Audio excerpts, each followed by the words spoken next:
para a transcrição.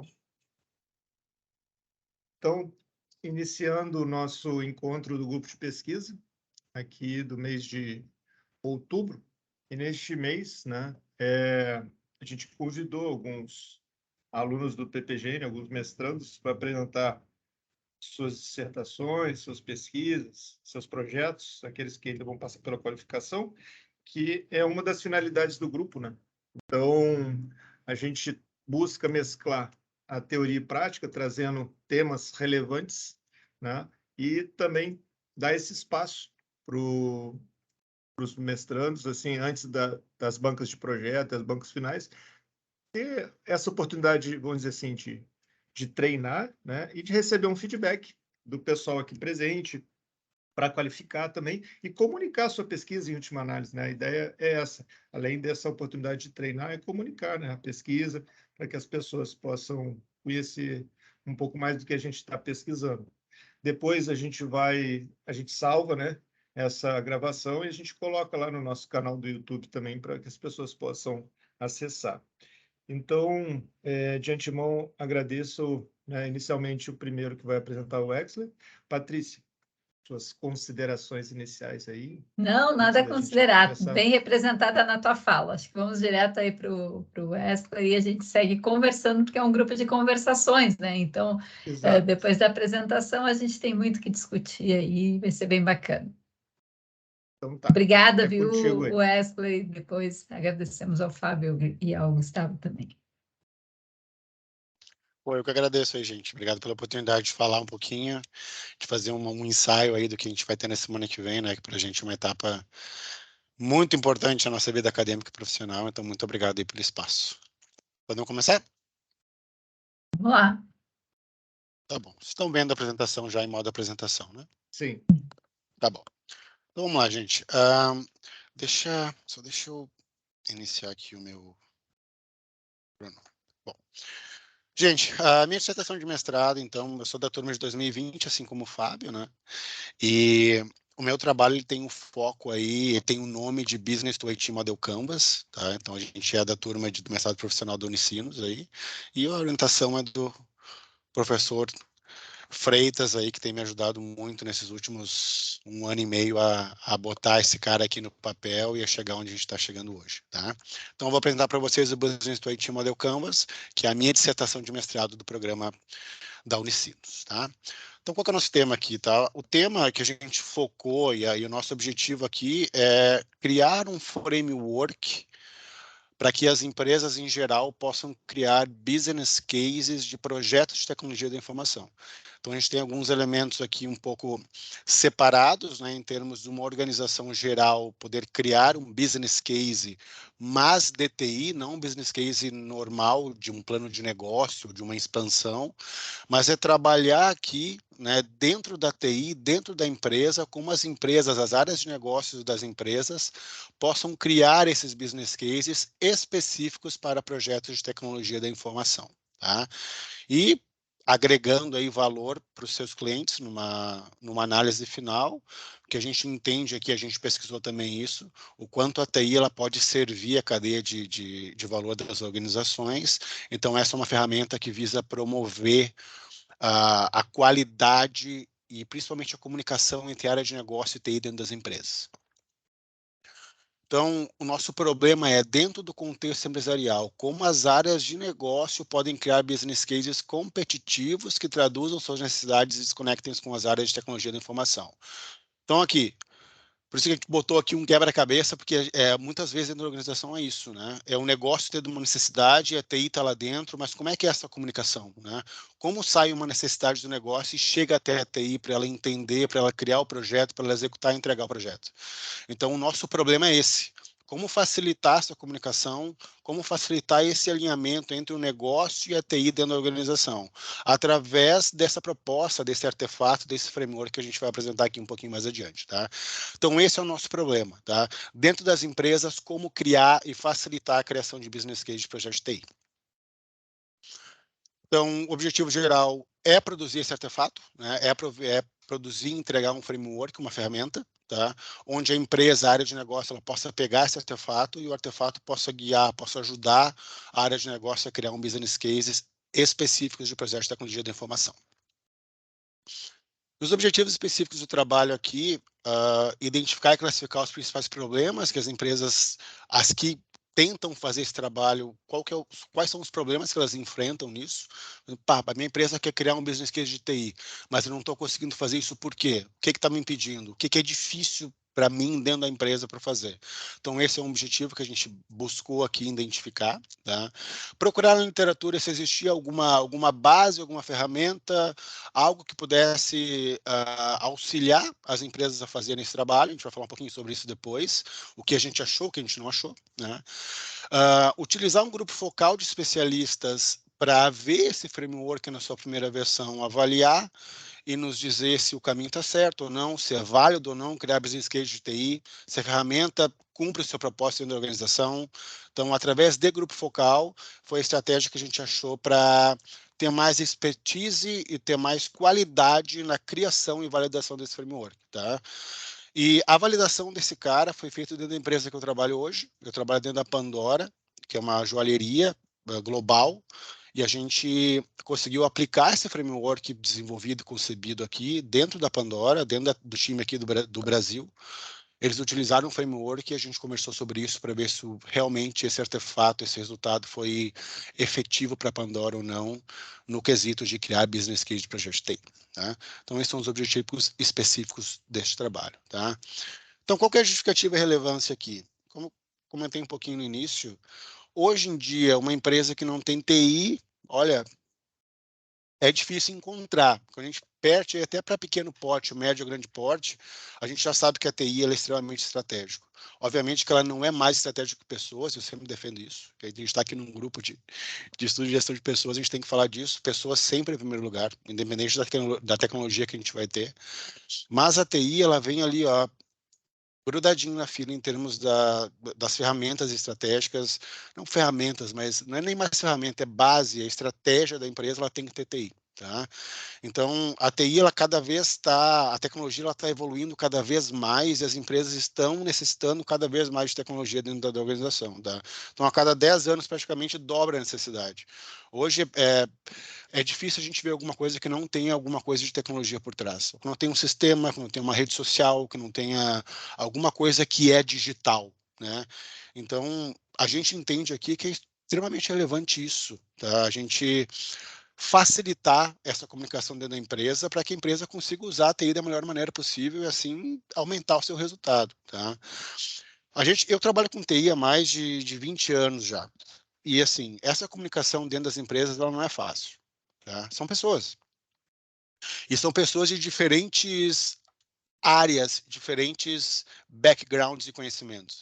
Então, a gente pega uma pessoa, por exemplo, do ramo financeiro, vai conversar com um cara de tecnologia, pô, são um pouquinho mais analíticos, eles se enquadram em algumas coisas, mas em outras não.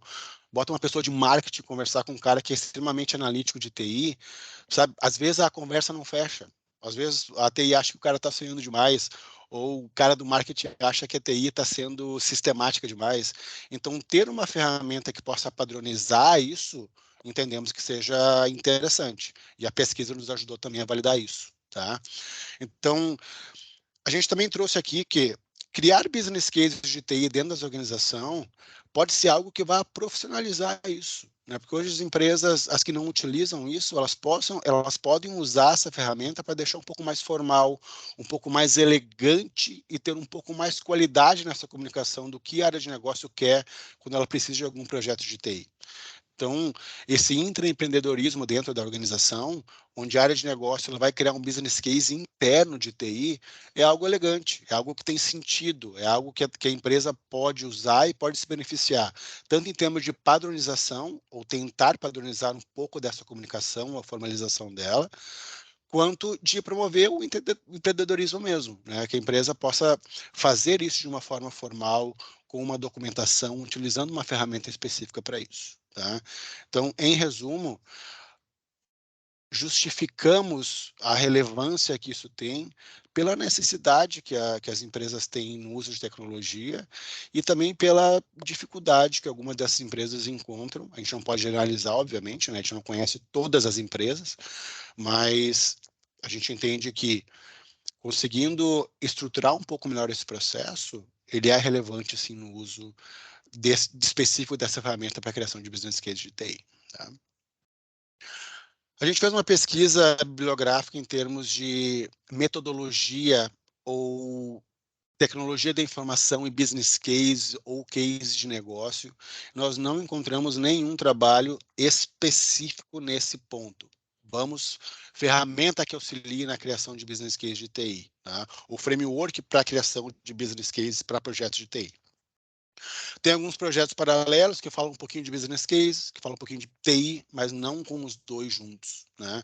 Então, essa também é uma justificativa bastante grande que a gente traz, porque a gente está tentando aqui talvez trazer uma base, um primeiro degrau para uma ferramenta específica para isso. Tá? E também essa foi uma vontade minha, né? Desde o início do curso, não, porque eu já passei por 3 orientadores. Então, primeiro foi com o Junico, depois com o Oscar, depois com o Freitas, mas eu já queria fazer alguma coisa entre alinhamento não alinhamento de TI de negócios, mas alinhamento em termos de como os projetos eles acontecem. Né? E a gente, no decorrer do trabalho, a gente foi falando, foi alinhando, né? E a vontade ela prevaleceu em termos de a gente conseguir fazer uma ferramenta que consiga comunicar os dois. Então, a minha experiência já trabalhando muito tempo com projetos de TI, dentro da área de TI, também um pouquinho dentro da área de negócio agora, ter uma ferramenta que que enlace essas duas áreas também é um desejo meu, foi uma vontade minha que a gente conseguiu trazer para dentro desse trabalho. Fundamentação teórica. Aqui nós, através de todos os que contribuíram por esse trabalho, a gente trouxe alguns elementos e bases que nós consideramos essenciais quando a gente fala ou pensa em criação de business cases para a TI. Tá? Que eles são tecnologia da informação em si. Então, no trabalho, a gente fala bastante sobre o que é tecnologia da informação, qual é a relevância dela. Cadeia de valor, porque toda empresa que tem a sua cadeia de valor, ela tem seus processos e a TI ela entra para atender a esses processos. Então, a cadeia de valor de Potter, como ela acontece dentro da empresa, quais são os seus fatores, quais são os processos. Trouxemos isso porque a gente entende que a TI ela tem que servir a cadeia de valor da organização. E estudando mais um pouquinho de Potter, a gente entende, e Potter traz muito disso, que a cadeia de valor, quando bem executada, ela gera vantagem competitiva. Então, utilizando a TI para ter vantagem competitiva, para ter agregação de valor para os clientes. Alinhamento estratégico, né, entre a organização e entre TI e negócios também. E ROI e payback. Nenhum projeto acontece sem um budget e também sem o retorno ou pagamento do que foi investido. Então, esses 5 elementos a gente traz como base para uma ferramenta de criação de business case de TI, mais a DCR, Design Science Research, que é a metodologia que a gente usou para desenvolver esse artefato e para conduzir a pesquisa também. Tá? Então, são 5 elementos, mais a DCR. Ao todo, 71 autores foram citados no trabalho, desde 1976 até 2021, até o ano passado. Tá? Então, foi uma pesquisa, aí, uma base teórica bastante robusta para trazer elementos que a gente considera e a gente julga interessantes para a criação de business case de TI. Um fato importante aqui é, como a gente não encontrou nenhum trabalho que dissesse, pô, cara, para criar business case de TI, tem que usar ROI, tem que usar cadeia de valor, tem que usar elemento estratégico, não encontramos, nós sugerimos e usamos a etapa de entrevista para validar em campo se esses elementos eles são válidos ou não. Então, a pesquisa de campo nos ajudou a isso. Nós instruirmos as bases teóricas, né? Nós sugerimos as bases teóricas e validamos se faz sentido ou não através da pesquisa de campo. Então, ela serviu também para isso. Tá? Eu não vou passar aqui em cada uma delas, tá? Mas aqui a gente fez um quadro aqui com os autores, né? E os principais pontos em relação ao que cada um traz. Por ser bastante autores aqui, eu não vou ir por cada um deles, tá? Mas aqui a gente bota cada um, tecnologia da informação e competitividade, cadeia de valor, TI servindo a cadeia de valor, como eu comentei um pouquinho antes, cadeia de valor circular, inovação através da cadeia de valor e também com a TI, Tá? Alinhamento estratégico, alinhamento entre TI e negócios. Então, mostrados os principais autores, as principais contribuições de cada um, tá? ROI e payback. Tudo isso para ter a base teórica para que a gente possa, quando a gente vai criar um business case de TI, quais são os fatores, os elementos cruciais que a gente deve compor nessa ferramenta. Então, foram esses que a gente elegeu e depois, agora eu vou falar um pouquinho sobre a entrevista e as etapas de pesquisa, nós conseguimos validar isso dentro de campo também, tá bom? O que a gente não trouxe aqui em termos de fundamentação teórica, tá? A metodologia de governança de TI não é o foco do trabalho, tá? Isso não é um trabalho para governança de tecnologia. Ele é um trabalho para criação de business case de TI, tá? Governança de TI, ITIL, COBIT, são outras ferramentas que não é o foco desse trabalho aqui, tá? Gestão de serviço, como a ITIL, por exemplo, desculpa, COBIT é governança. ITIL é gestão de serviço, a gente também não fala sobre gestão de serviço em específico, tá? E também não sobre desdobramento estratégico, como a TI entende a estratégia da empresa, não. É do negócio para a TI, como ela cria business case de TI, como ela cria os seus projetos, para que esses projetos estejam alinhados entre as duas áreas, tá? Então, a gente não fala de governança de TI, não fala de gestão de serviço de TI, tá? E nem de desdobramento estratégico entre as duas. Como eu falei antes, a gente usou aqui a DSR, né, onde o Freitas aí foi extremamente essencial para nos guiar nesse processo, tá? A DSR, então, é um método que a gente trouxe que ele fundamenta e operacionaliza a condição de pesquisa quando o objetivo é criar um artefato ou prescrição, no nosso caso, um artefato, né? Então, através da DSR, a gente seguiu aqui as etapas sugeridas pelo Freitas e outros autores aqui, onde a gente tem 5 processos, tá? Ou 5 etapas, onde a gente faz o entendimento da constituição do problema, né? Qual que é o problema, o que a gente quer pesquisar, compilação de sugestão, desenvolvimento do artefato, avaliação dele e conclusão. Tá? Eu vou falar um pouquinho mais adiante, mas, em resumo, a gente usa a DSR para colocar o pesquisador no meio do problema, entre a teoria e prática, entendendo o problema, criando uma proposta de solução, que a gente chama aqui de artefato, que possa resolver esse problema. Criando esse artefato, a gente avalia esse artefato numa empresa real, como eu comentei antes, foi a Pandora, e depois conclui o trabalho se ele foi válido ou não. Tá? Então, nós seguimos aqui a proposta que é da metodologia do Freitas, de 2015. Então, a gente fez toda a revisão sistemática da literatura, fizemos uma versão de sugestão, grupo focal de avaliação e entrega, que eu vou detalhar um pouquinho mais adiante agora. Tá? Então, o artefato ele teve 3 versões. Tá? Então, com base na base teórica, tá? E na entrevista de campo, nós tivemos a versão 0, a versão de sugestão do artefato, conforme diz a DSR. Criamos uma versão de sugestão através da base teórica mais coleta de dados. Depois, pegamos essa versão e apresentamos para um grupo focal de especialistas, com 4 especialistas. E depois a versão final, essa versão nós validamos dentro de uma empresa. Depois da validação, fizemos outro grupo focal de avaliação de como foi o uso desse artefato dentro da empresa, tendo assim a sua versão final. Tá? Sobre as entrevistas, né? Depois que a gente fez toda a base teórica, então, fizemos a pesquisa da teoria mesmo, dos elementos que eu trouxe antes ali. Nós fizemos um formulário através do Google Drive com 17 perguntas e enviamos para 20 profissionais de tecnologia da informação e negócio. Tá? Então, eram mais ou menos 10 e 10, tá? Na verdade eram 11 e 10, 11 profissionais de negócio, 10 profissionais de TI. 17 perguntas, onde eles tiveram que responder essas perguntas para que a gente pudesse analisar os dados depois. Tá? Desses 20 profissionais, banco, financeiro, hospital, joalheria, vestuário e tecnologia. Tá? Então, através da minha base de contatos, a gente também abriu a pesquisa para público, 20 profissionais responderam. Então, Dell, Pandora, Century, bancos também. Então, aqui são algumas empresas que participaram da pesquisa junto com a gente. Tá? Agora eu vou detalhar um pouquinho como foi a construção do artefato em si. Tá? Através da entrevista, com essas 20 perguntas, nós dividimos ela em 7 objetivos. Tá? Então, por que a gente foi a campo? Qual era o nosso objetivo em fazer essa pesquisa, esse formulário de entrevistas com esses 20 profissionais? Primeiro, identificar se esses caras já conheciam business cases, né? Se já utilizavam business cases genéricos de negócio dentro da organização, não para TI. Se já conheciam business case, sabiam o que era um business case para uso em geral. Tá? Depois, a gente tentou através da pesquisa também, identificar se essas empresas elas faziam business cases de projetos de TI. Tá? Então, primeiro é business case em geral. Sabe o que é um business case? Utiliza? Como? Onde? Beleza. Business cases de TI. Sua empresa faz? Não. Então, business case normal, business case de TI.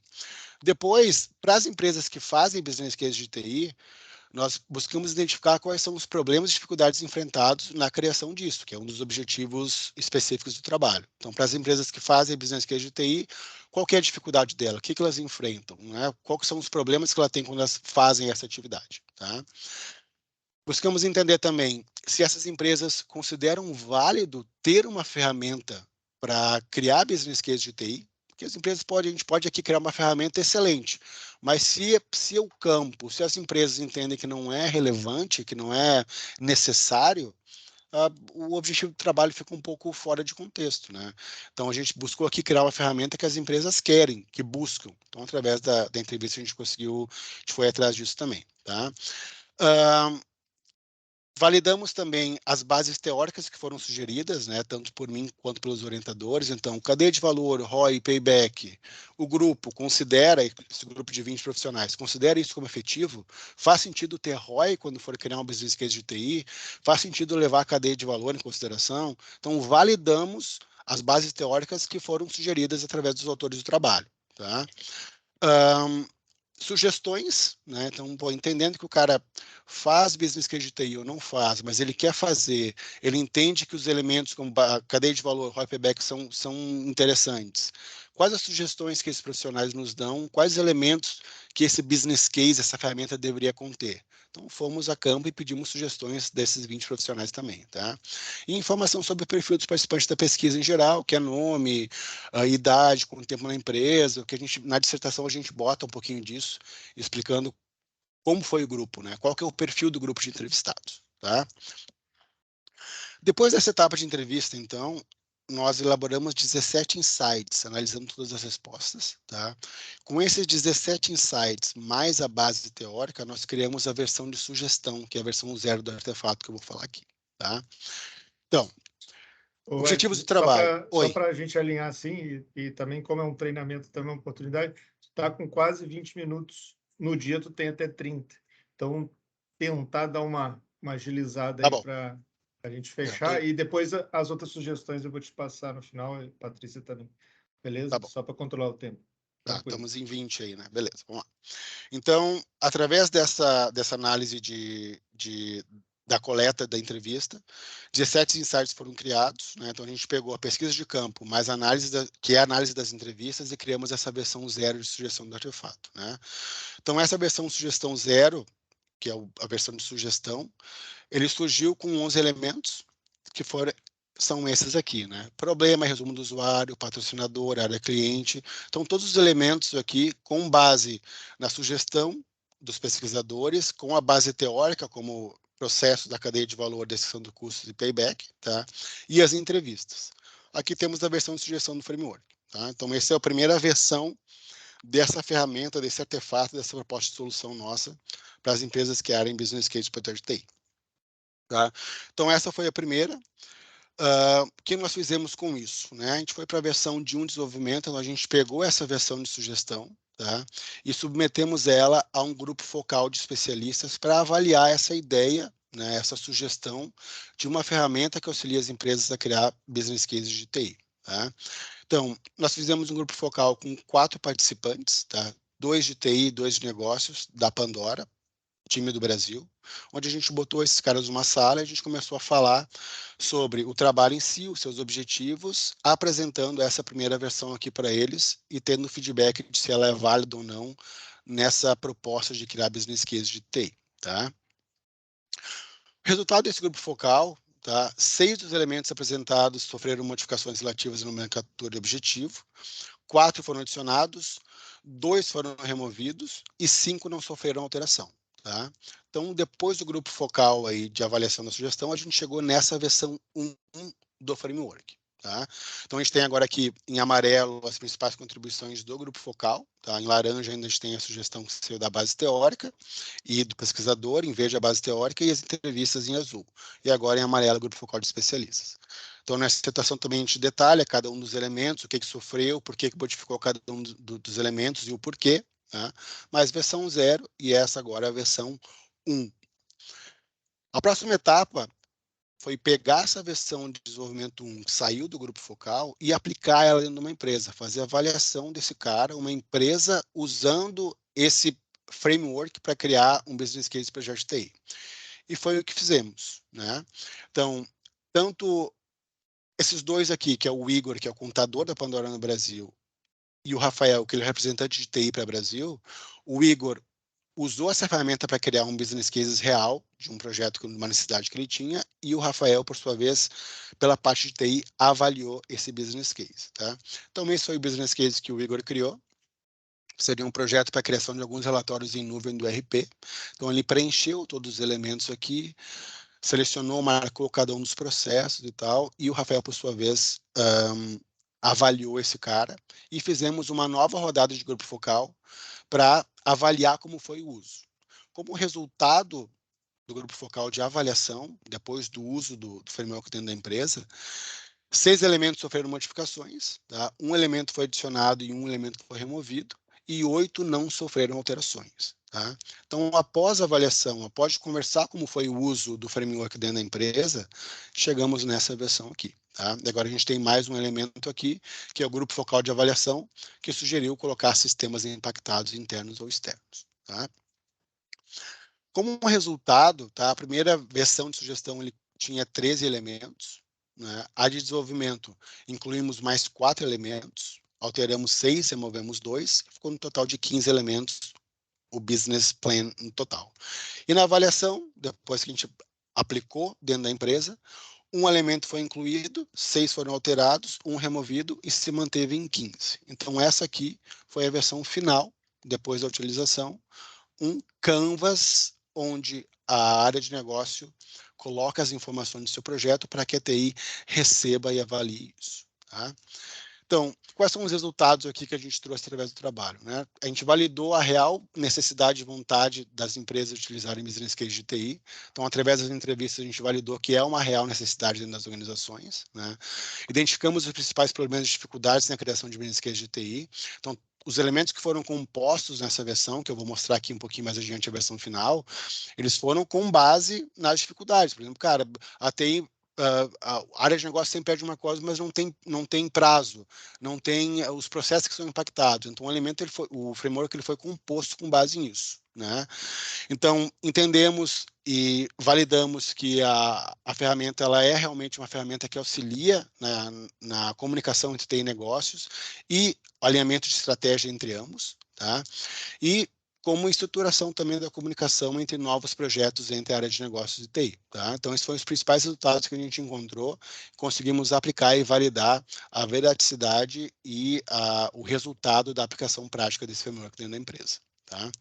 Em termos de limitação, seria interessante a gente avaliar um projeto que foi entregue mediante a concepção através da ferramenta. Né? Então, como a gente somente criou um projeto através da ferramenta, a gente não pôde avaliar ele no seu total. Então, a gente não teve avaliação de um projeto que surgiu e foi entregue através da criação de business cases por meio da ferramenta. Tá?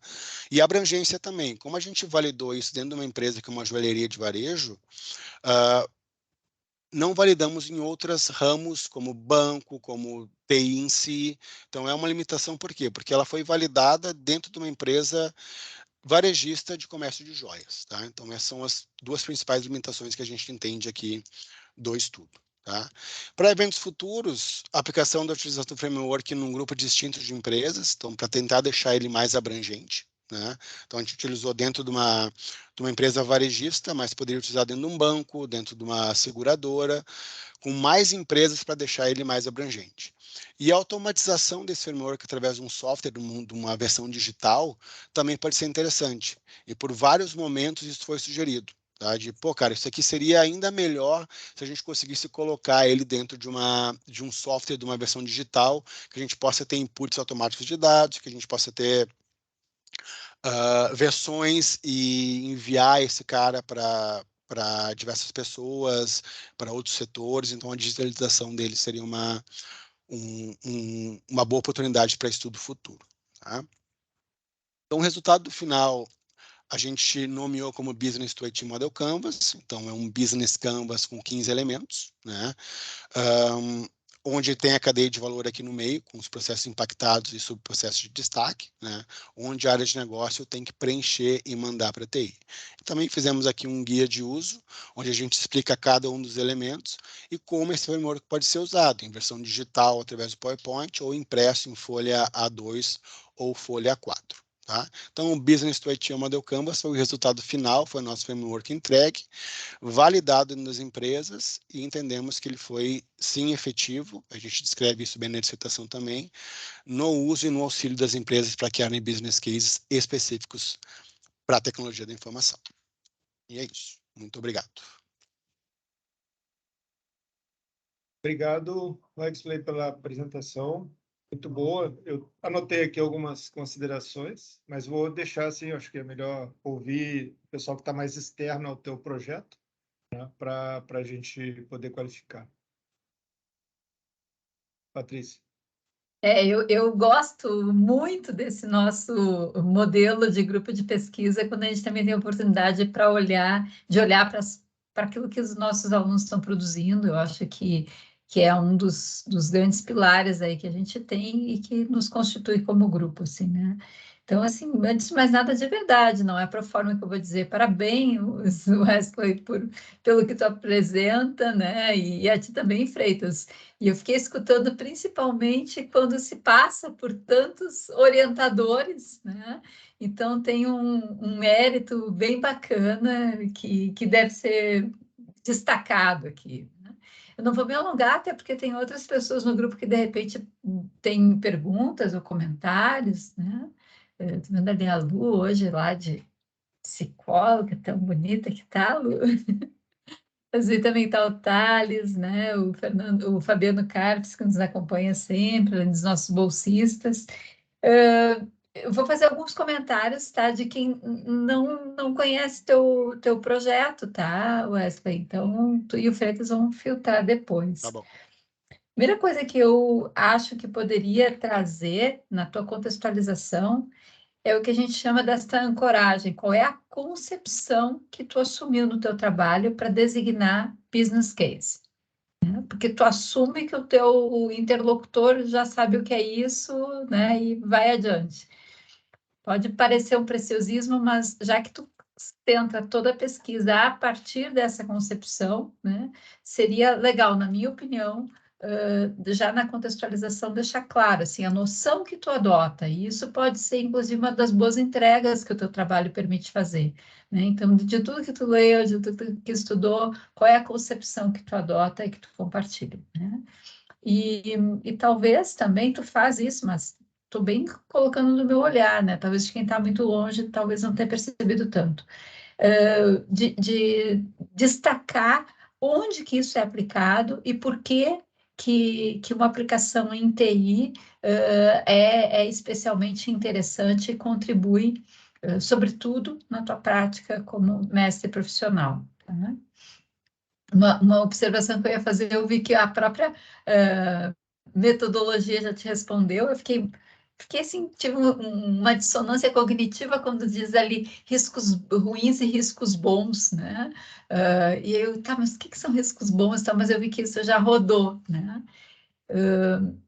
Eu vi que também na tua última versão de Frame fala em dores, tá? Eu sei que é uma expressão que está super recorrente. Talvez, se tu quiser algo um pouco mais perene, não sei se é a melhor designação, né? Mas aí também, eu estou aqui muito livremente, né? Não é uma banca, não é nada, é um grupo de pesquisa compartilhando os meus olhares, assim. Eu acho que tu já falou, e aí tem muito mérito do Freitas, né? Não é por ele ser nosso pilar aqui no grupo, mas eu acho que o método do DSR está muito bem aplicado, tem alta contribuição no teu trabalho, né? Enfim, dá para ter uma super contribuição também metodológica, o que vocês já fazem ali ao apresentar o frame final, tá? Um comentário bem específico que esse eu sugiro, tá? Que tu tenha uma certa atenção em relação a nomear os teus participantes. Tá? Não sei se teu projeto ele passou por comitê de ética, né? Mas se não passou, é especialmente importante essa recomendação, assim, tá? Não usa foto das pessoas, não usa o nome, né? Isso não é bacana de fazer, né? Informalmente, se tu estiver fazendo essa apresentação na tua empresa e tal, até é válido, mas eu recomendo que em banca, em outros espaços, tu não use desse recurso, tá? Patrícia, só um Claro. comentário nesse quesito. No trabalho a gente não faz isso, a gente bota como na lista A, na lista B, tudo direitinho. Eu só trouxe aqui mesmo como é uma reunião um pouco informal para ver o rostinho das pessoas e tal, tudo bem, mas sem dúvida. Não, ok, eu tenho certeza que a intenção foi das melhores, assim, mas e como a gente está no grupo de pesquisa, eu acho que é bacana, assim, esses espaços, porque é um espaço de aprendizagem, como eu falei, não é uma banca formal, aqui a gente está aprendendo, e essa questão, principalmente da imagem, né, ela é um ponto, até isso, né, Wesley, quanto mais informal é a apresentação, talvez maiores os nossos cuidados do ponto de vista da pesquisa, e do resguardo que o pesquisador tem que ter com isso, né? Tanto que a gente...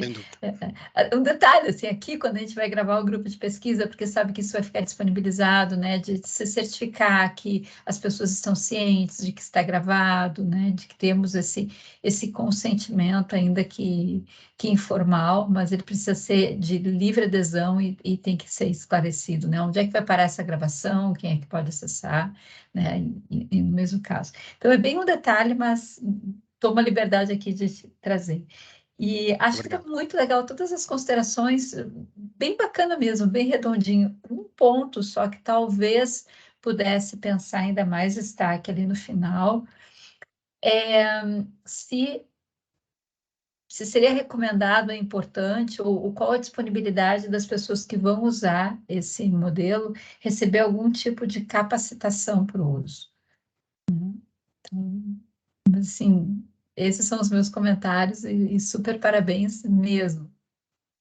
Obrigado, muito obrigado, Patrícia. Obrigadão. Vamos abrir rapidamente, assim, se alguém convidado tiver algum comentário, alguma questão aí, por favor.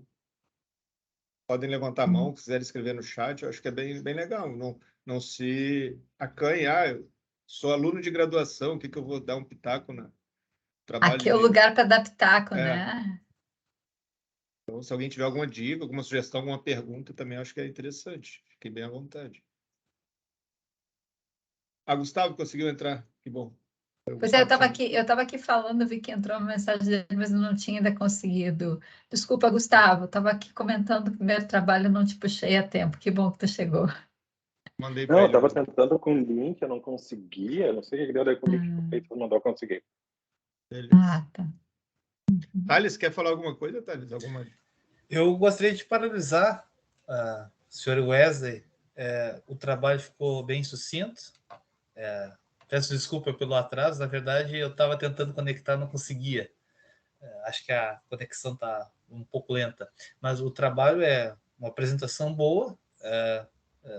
Claro, eu não sou da área de TI, então realmente eu vou dar pitaco nesse caso, mas pelo que eu entendi ali, pelo menos interpretei, você vai fazer essa apresentação para pessoas que já possuem um conhecimento já mediano. Então, creio eu, da minha natureza, aí já estou fazendo mestrado, pelo menos no segundo semestre, acredito que você está feliz na apresentação, então, se as pessoas já sabem o que você está falando, o tema, já consegue navegar nesse sentido, as perguntas vão ser mais específicas.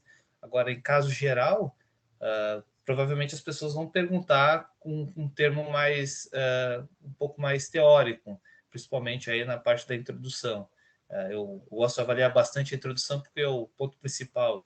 Se você começa bem, você começa confiante e também passa a confiança para outra pessoa. Isso aí eu peguei desde a graduação da Unicinos. Então, eu parabenizo pela sua disposição e ficou muito legal esse trabalho, realmente. Você conseguiu ligar bem os pontinhos e concluir também efetivamente. Parabéns pela pesquisa, realmente está boa, está boa. Muito obrigado. Show de bola. Bom, eu vou te passar algumas sugestões da apresentação em si. Eu acho que essa fala da Patrícia é interessante, mas aí depois eu te falo por áudio ali com mais detalhe. Eu fiz alguns tópicos de enxugar algumas coisas ali, etc. Tu ficou dentro do tempo, né? 27 minutos, 28. Para a apresentação tá ótimo. 28. Eu só vou dar alguma. 28. Para a banca tá perfeito. Só vou dar umas sugestões ali dos slides, assim que eu anotei, que talvez tu possa melhorar. Onde que eu acho. Por exemplo, ali da revisão de literatura, tu tirar DSR, que DSR é o método, então naquela ficou legal aquela figura, mas assim, ali não é revisão de literatura, o DSR. DSR, você estudou, tu pode computar nos artigos, mas assim, não entraria ali como revisão. E ali tu também pode falar que tu apresentou a revisão de literatura, tu já pode até citar que a seguir eu vou falar, faz parte do início do método, que é o entendimento do problema, que a gente vê a literatura, os pontos que eu vou falar aqui, e depois tu entra no método propriamente dito. São pequenos detalhes, mas de uma forma geral, ficou muito bom. Acho que esse treinamento aí valeu, o feedback da Patrícia agradeço também, né? E os pontos aqui eu te mando um texto que eu anotei e algumas dicas. Show. Muito obrigado, gente. Muito bom aqui. Tá? Parabéns, viu, de novo. Parabéns mesmo. Obrigadão. Sucesso lá. Obrigado. Fábio, tu tem condições? Claro, Freitas. Gustavo, pode ser? Então a gente vai na sequência aqui. O Fábio e depois o Gustavo. Aí depois tu apresenta, porque tinha mais ou menos combinado a sequência, que eu não sabia se tu estava em reunião, né? Estava. Então, vamos lá, Fábio. Bom, vamos embora.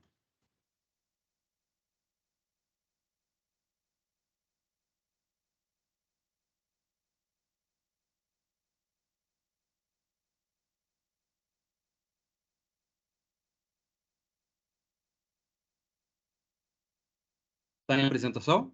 Tá, agora entrou. Positivo. Então tá bom. Tá, joia. Eu não tenho mais vocês aqui na tela, então se quiserem sinalizar alguma coisa, por favor, interrompam a qualquer momento. Tu tem como controlar seu tempo aí? Vou marcar aqui, peraí. Isso é um desafio. Eu vou te avisar quando tu tiver com 15, tá? Igual eu fiz com o Exley ali, mais ou menos. Perfeito. Tá bom. Só para tu então, se controlar. Tranquilo. Obrigado, Freitas. Bom, pessoal, Patrícia, Freitas, obrigado pela oportunidade.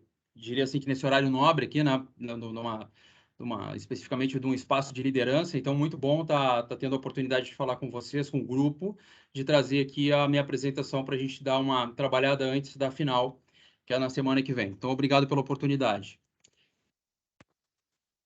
Bom, o assunto de abordagem do meu trabalho, né, do meu estudo, é sobre soft skills na indústria farmacêutica especificamente, exatamente como foi mandado para o grupo, né, com relação aos currículos, né, de cada um. Eu atuo na indústria farmacêutica, então eu trouxe para cá um assunto que eu acho super atual, super importante, dentro de um segmento que eu domino, que é um segmento que eu trabalho há muito tempo. Então, a ideia foi fazer, então, esse trabalho, né, sobre soft skills na indústria farmacêutica e a relação entre as habilidades sociais, portanto, e o trabalho das equipes de vendas da indústria farmacêutica no Rio Grande do Sul, pela ótica da liderança. Com relação, então, à agenda para esse trabalho, né, ela basicamente está dividida o trabalho aqui de apresentação em 4 pontos: a visão geral do trabalho, metodologia de pesquisa, análise e discussão dos resultados e o 4º ponto, a conclusão.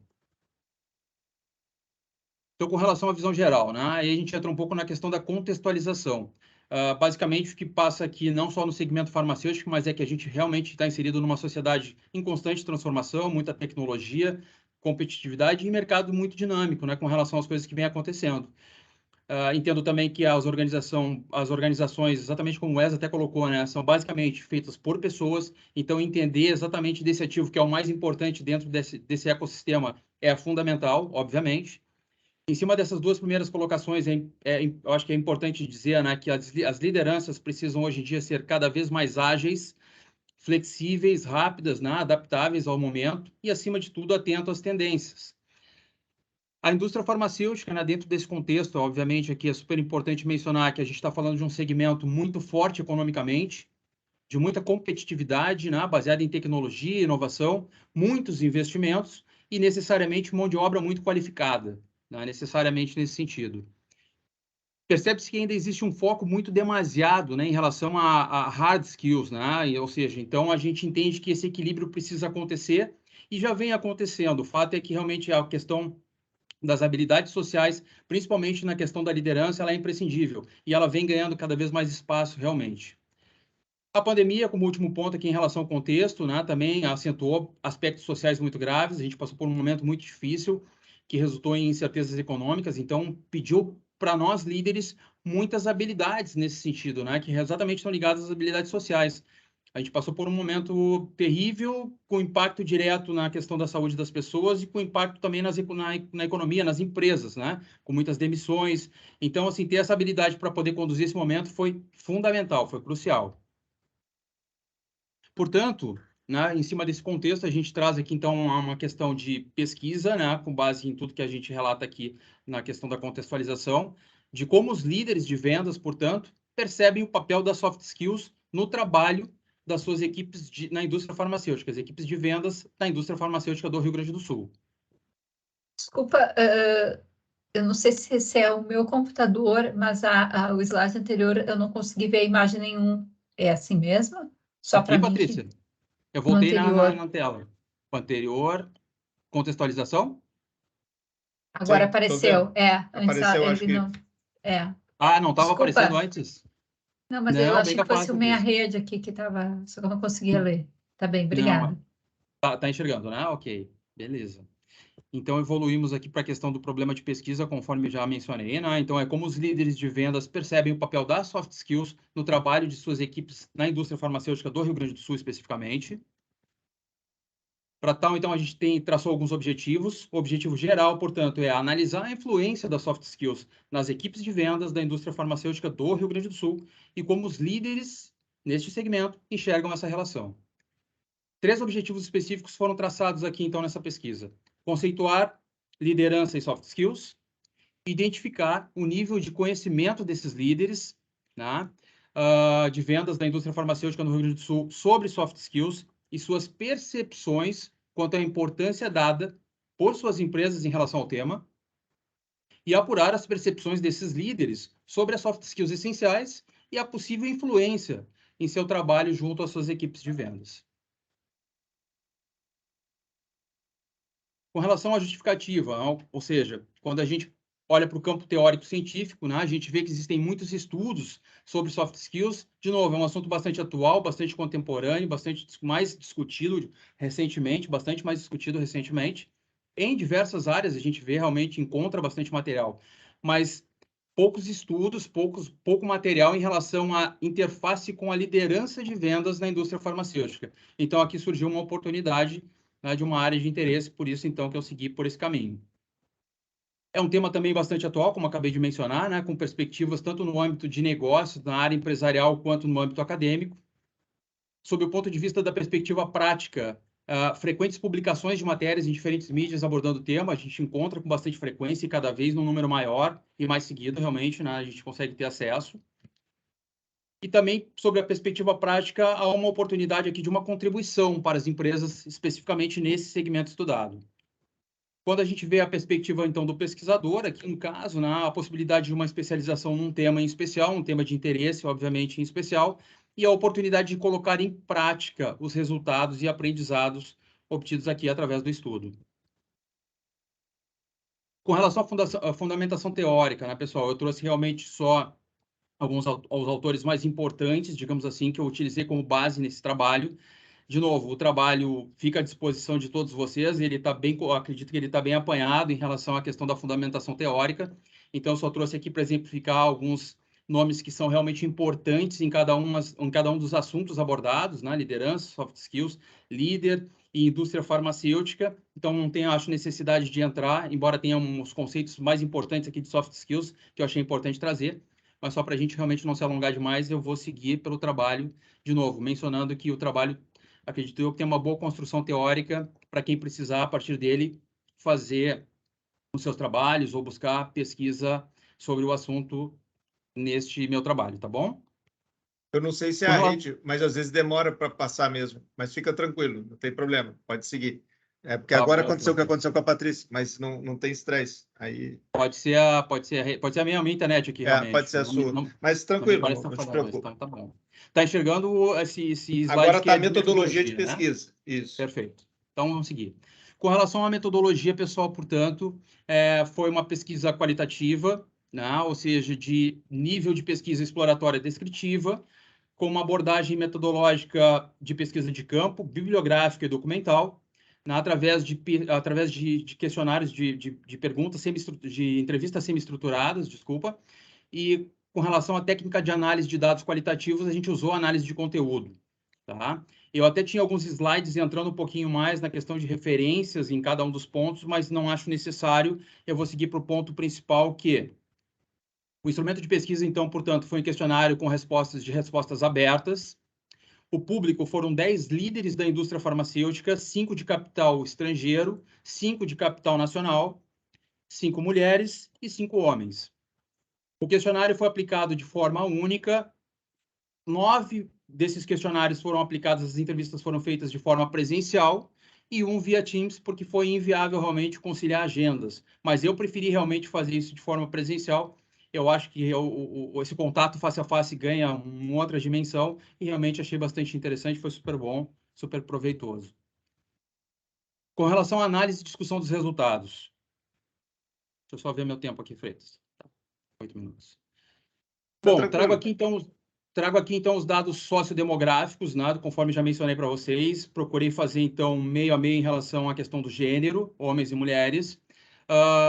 Notem que a gente tem como uma idade média desses gestores, isso não foi proposital, uma idade média de 42 anos, então, realmente peguei digamos assim, uma gama de gestores bastante experientes. Tanto é que o tempo de liderança desses gestores, a gente tem lideranças com tempo mínimo de 3 anos e com tempo máximo acima de 20 anos. Então, realmente é um grupo bem experiente. E conforme eu falo lá na introdução, a gente está falando de um segmento que normalmente tem realmente bastante qualificação na sua mão de obra.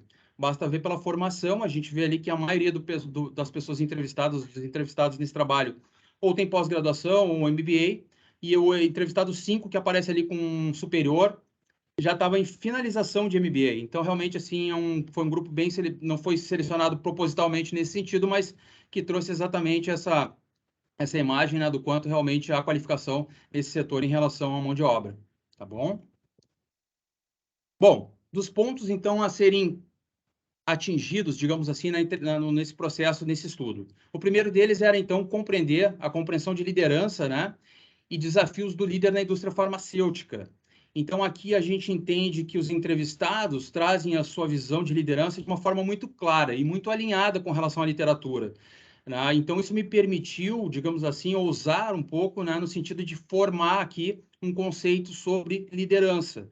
Não vou ler para não ficar extenso e não estourar o tempo, mas, de novo, isso está contido no meu trabalho e está na tela, exatamente com base nas colocações feitas pelos entrevistados. Então, eu achei interessante formular aqui um conceito de liderança. Tá? A gente ainda está na tela dos dados sociodemográficos, tá? Sério, Patrícia, que coisa chata, né? Que pecado. Eu vou e volto. Ver se atualizou. Atualizou, Patrícia?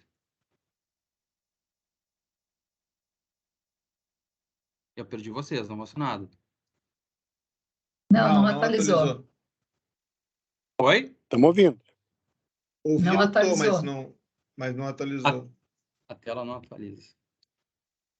Eu vou sair do modo apresentação, Freitas. De repente, pode ser? Tá.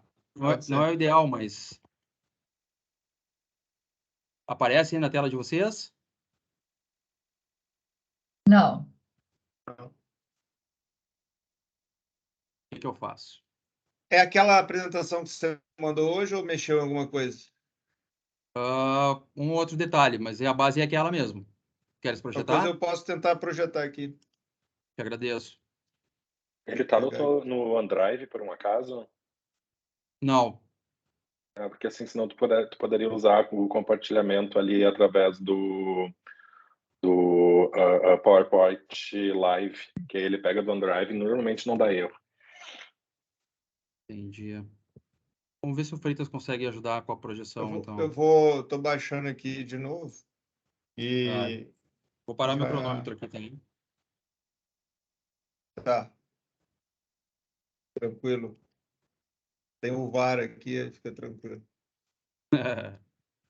Então, deixa eu solicitar o controle para tu parar de projetar. Parei, derrubei aqui. Isso, tranquilo. Desculpa, viu, pessoal? Prometo investir numa internet melhor, juro. Deve ser isso. Tranquilo. Podia dar banca, de repente, tem que tomar... Vá para um lugar que funcione a internet, né, Freitas? De preferência. É.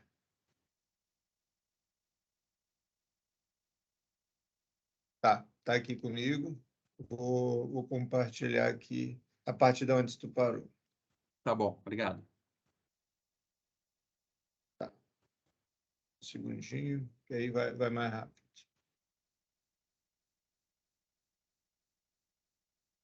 Aí tu só vai falando e eu vou passando. Tá. Beleza. Posso seguir? Pode. Bom, conforme eu vinha dizendo, então, né, com base exatamente nas colocações dos entrevistados, então eu acabei formulando aqui um conceito de liderança que veio exatamente dessas colocações, mas que estão realmente em linha com o que a gente encontra na literatura, tá bom? Depois também procurei avaliar os estilos de liderança, né, praticado por esses líderes, né, para tentar entender se existe uma tendência mais prevalente ou se a gente encontra diferentes estilos de liderança. Sim, se encontra. É bem plural.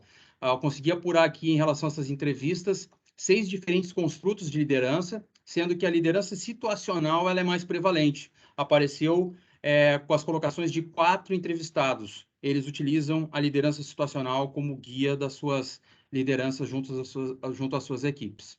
Tá bom?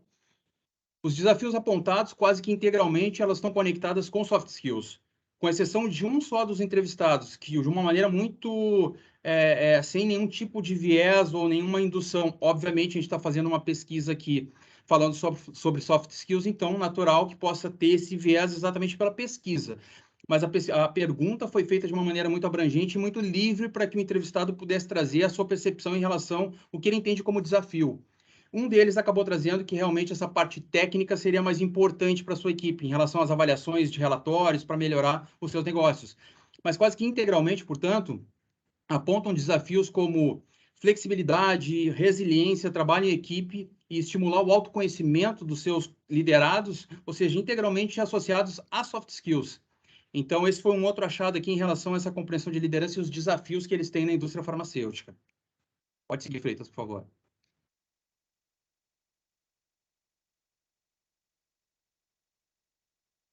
Eu só queria uma coisa que eu acho que é importante, senão eu vou acabar me esquecendo.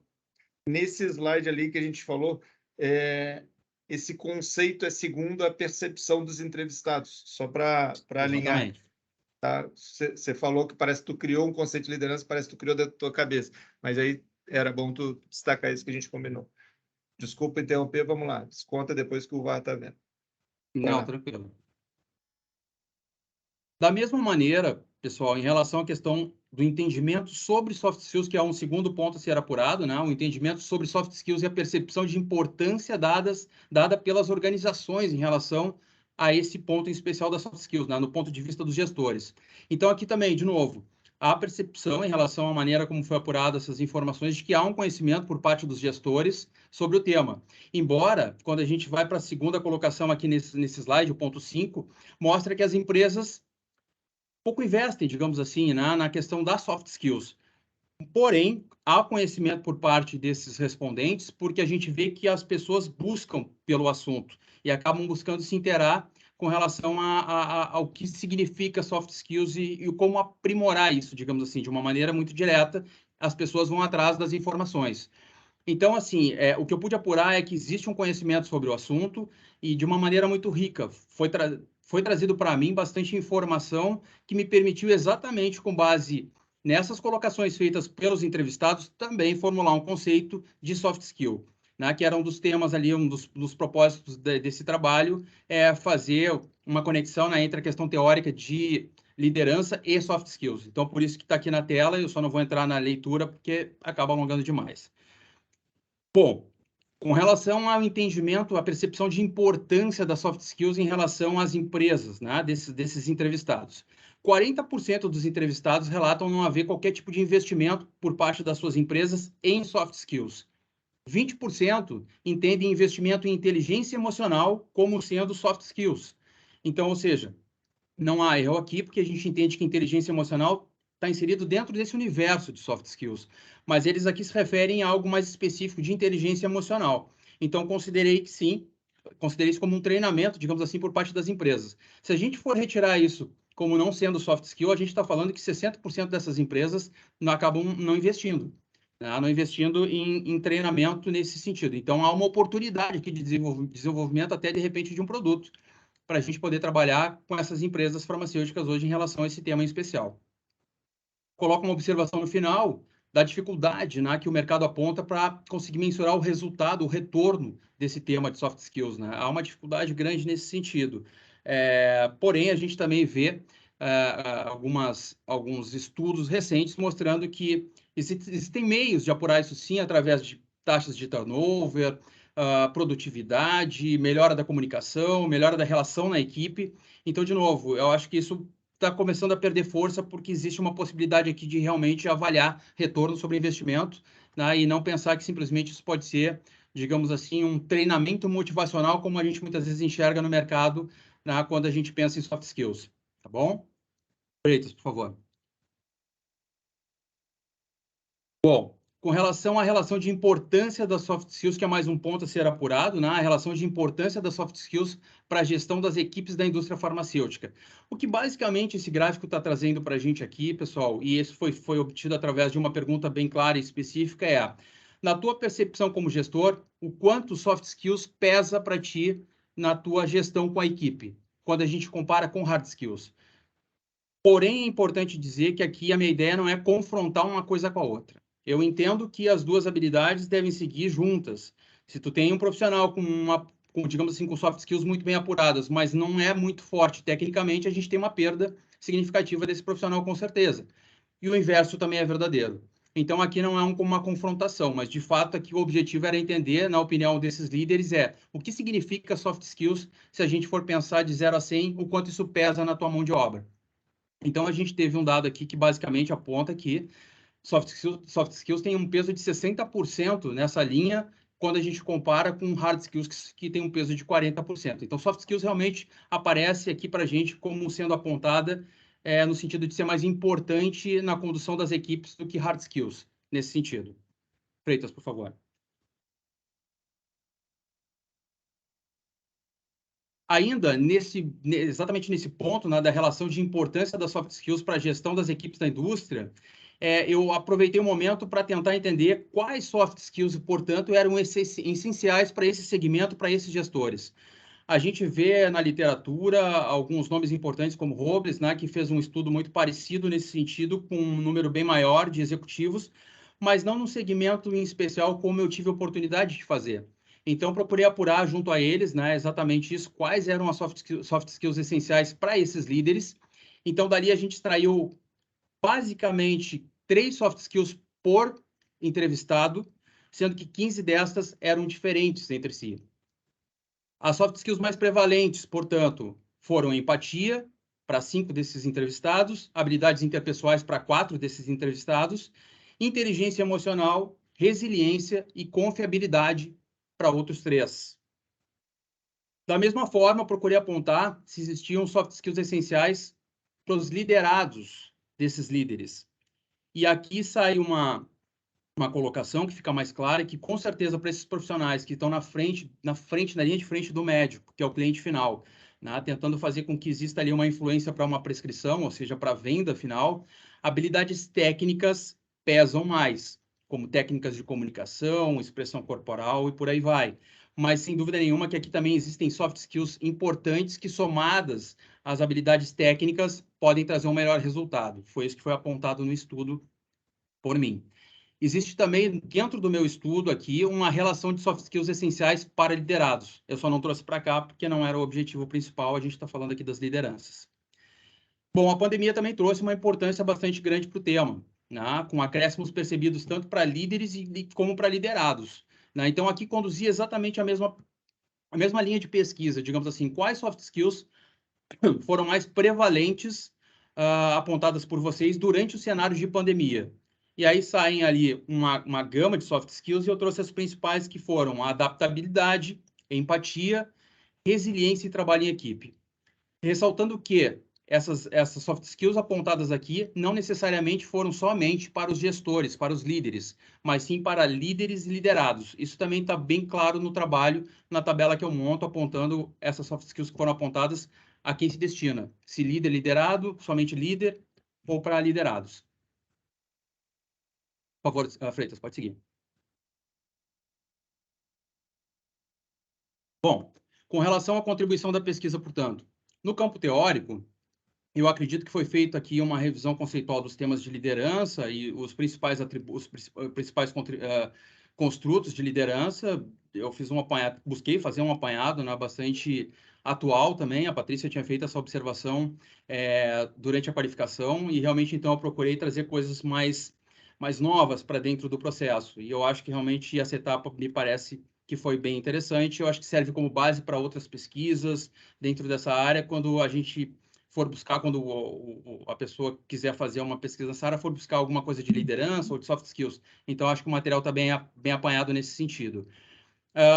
Então, foi feita uma apuração de aprofundamento do tema soft skills em um segmento específico. A gente encontra bastante coisa em relação ao campo teórico, mas para diferentes áreas. Então, aqui eu acho que não tinha muita coisa explorada, então a gente consegue construir algo que possa trazer uma outra ótica, digamos assim, de segmento para o trabalho nessa mesma linha. Com relação ao campo gerencial, todos os líderes entrevistados valorizam e ressaltam a importância das soft skills para a gestão das suas equipes de vendas no segmento farmacêutico, embora a gente encontre, e é o próximo item ali embaixo, né, levando em consideração que quase metade das empresas aqui representadas não investem no tema, a gente acaba tendo uma oportunidade aqui, exatamente o que o Freitas me desafiou, né, para trazer uma proposta de um produto. E realmente abre uma possibilidade aqui. Porém, exatamente, digamos assim, conversando com o primeiro ponto, né, a gente vê então que esses líderes entendem que isso de fato é muito importante para a gestão das suas equipes. E eles acabam buscando, né, já que não há um investimento por parte das empresas. Então aqui surge uma oportunidade nesse campo gerencial. Por favor, Freitas. Bom, em cima disso, claro que eu trago algo muito embrionário, foi o desafio do Freitas de tentar montar um produto, né, de um treinamento, e a minha ideia aqui é realmente um treinamento para 1 ano, por exemplo, de acompanhamento dentro da empresa em 4 etapas, onde a gente teria uma primeira etapa de um diagnóstico, onde a gente busca entender quais são as soft skills, digamos assim, mais apuradas, e quais são as necessidades dentro daquele grupo ou dentro daquela empresa em especial em que se esteja aplicando esse treinamento. No segundo momento, a gente entra numa fase de execução em si, que é do treinamento em si, onde a gente pode confrontar aqui os dados obtidos no primeiro item, onde a gente está falando do diagnóstico, confrontado com o que a gente conseguiu estabelecer no trabalho. Não esqueçamos aqui que a gente conseguiu entender que existem soft skills essenciais apontadas por esses líderes. Então, a ideia é realmente confrontar uma coisa com a outra aqui para poder direcionar um treinamento da forma mais completa e personalizada possível para a empresa que a gente estiver conseguindo aplicar esse treinamento, esse programa de treinamento. Item 3, né, acho que o passo 3 é importante, a mensuração e acompanhamento, como acabei de falar. A gente tem que tentar sair dessa vala comum de que esse tipo de treinamento é muito mais motivacional do que qualquer coisa, e não é. É para desenvolvimento, realmente, de habilidades comportamentais. Então, acho que se a gente conseguisse trazer mensuração, e, de novo, no trabalho eu também trago alguns pontos de critérios que a gente possa avaliar isso. Por exemplo, eu acabei de falar ali atrás, mas turnover, produtividade, melhora da comunicação dentro da equipe, entre outros pontos, podem servir como base para a gente poder estabelecer uma mensuração de evolução de quem estiver inserido nesse programa. Acompanhamento eu coloco ali porque acredito que o treinamento, como eu propus no timeline lá no trabalho junto com o Freitas, digamos assim, no mês 3 a gente conseguir estabelecer um treinamento, eu acho que o acompanhamento ele é devido, ele precisa acontecer ao longo desse ano, digamos assim, de implementação. Então, por isso que eu coloco no passo 3 não só a execução de um treinamento no mês específico, mas o acompanhamento de quem estiver recebendo esse programa. E último ponto, naturalmente, a apresentação dos resultados com uma avaliação do próprio programa, para a gente tentar, de repente, apurar de como melhorar esse programa e, de repente, aprofundar mais nas próximas implementações. Freitas, por favor, pode evoluir. Com relação à conclusão, portanto, sem necessidade de entrar item a item, eu acredito que os objetivos desse trabalho eles foram atingidos. Sempre existe, eu acho, uma possibilidade para um aprofundamento ou uma melhora de resultado, mas eu acredito que, de qualquer maneira, os objetivos foram atingidos, também trazendo uma contribuição no segmento farmacêutico, uma contribuição prática e real. Por favor, Freitas. Ainda assim, dentro do ponto conclusão, com relação às limitações desse trabalho, eu acredito que esse período pandêmico trouxe dificuldades, né? Não só para mim, como todos que passaram por aqui para a construção dos seus trabalhos, tanto em nível profissional como pessoal, então era imprescindível mencionar isso. O número de participantes, eu acredito que poderia dar mais amplitude nas informações avaliadas, então talvez um N maior para dentro desse trabalho pudesse ser mais interessante. A própria metodologia de pesquisa, quem sabe a gente conseguindo somar a pesquisa qualitativa na quantitativa também pudesse trazer achados mais robustos para dentro desse trabalho, ou dos trabalhos que vão ser desenvolvidos mais à frente. Então, para esse em especial, acredito que seja a limitação. E com relação, então, aos futuros estudos, eu acredito que haja uma possibilidade de avaliação do tema de acordo com a característica da empresa. Talvez possa ter uma influência aqui a empresa de capital nacional ou de capital estrangeiro, não pelo capital em si, mas porque normalmente as empresas, pessoal, de capital estrangeiro, são empresas de pesquisa e desenvolvimento. Então, o trabalho na frente do médico, naquele trabalho de venda de determinado produto, ele é diferente. O trabalho feito por empresas que desenvolvem pesquisa, ele é muito mais conceitual do que aquelas empresas que já chegam com uma marca consolidada e buscam essa venda junto a esse prescritor. Então, de novo, não tem qualquer preconceito, mas exatamente pela diferença de segmento, pode ser que a gente encontre um resultado diferente em relação a trabalhos futuros dentro dessa linha de soft skills. Então, acho que é interessante a sugestão, pode ser que vale a pena aprofundar nesse sentido. E o último ponto é que a gente restringiu, obviamente, essa pesquisa a líderes da indústria farmacêutica aqui do Rio Grande do Sul.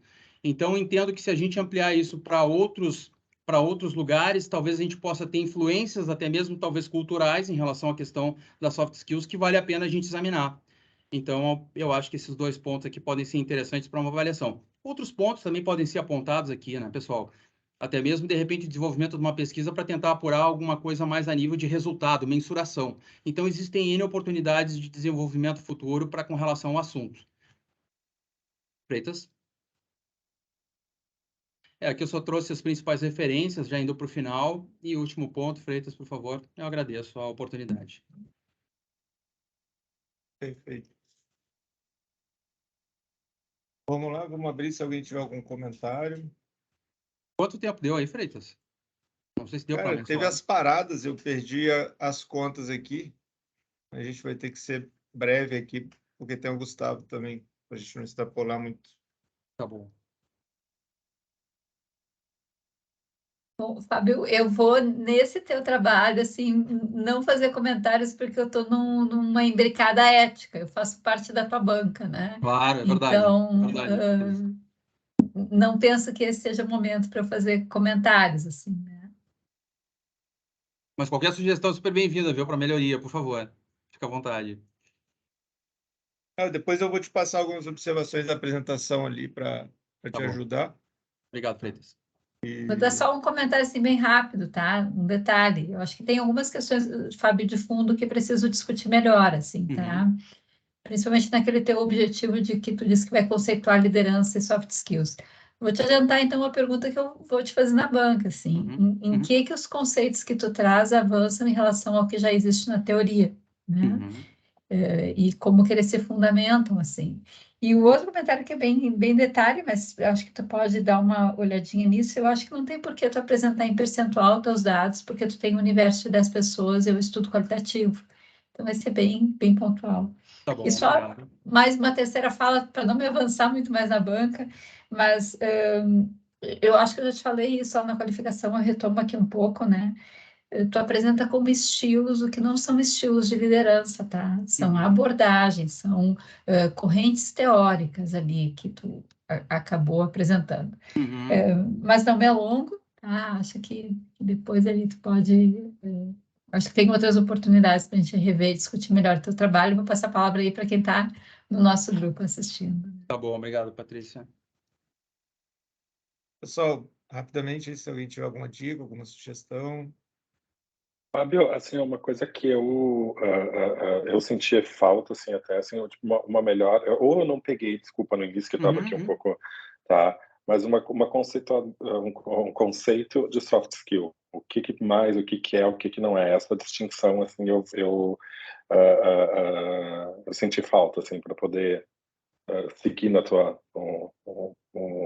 teu pensamento aí, no teu trabalho. Tá bom, perfeito, Gustavo. Talvez seja uma ignorância minha, desculpa.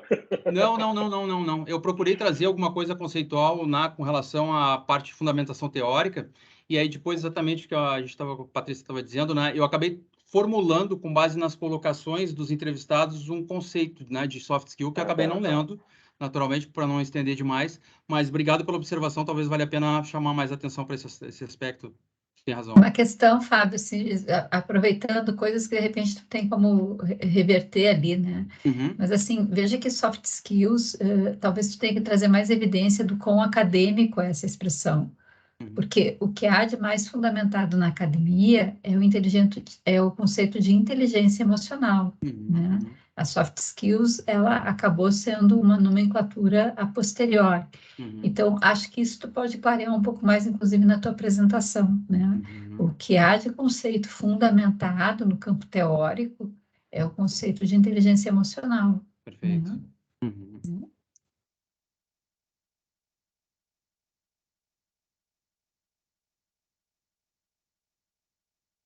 Então tá, perfeito, Fábio. Depois igual eu fiz com o Exley, eu te passo ali os comentários no privado ali.